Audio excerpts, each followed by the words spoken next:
கமகமன்னு நல்ல காரசாரமாக மிளகு பூண்டு எல்லாம் தட்டி போட்டு ஒரு ரசம்.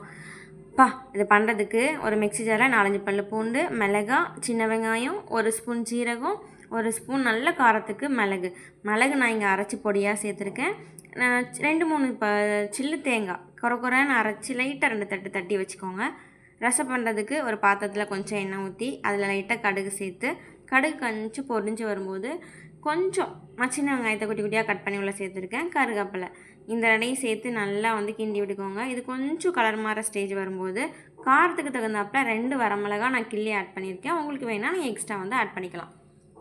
இது நல்லா கலர் மாதிரி வரும்போது நல்லா பழுத்த தக்காளியை 1 தக்காளி எடுத்து நல்லா வதக்கிக்கோங்க. இப்போது நம்ம குறைன்னு அரைச்சி வச்சோம்ல ரசத்துக்கு அந்த பேஸ்ட், அதையும் உள்ளே தட்டிக்கோங்க.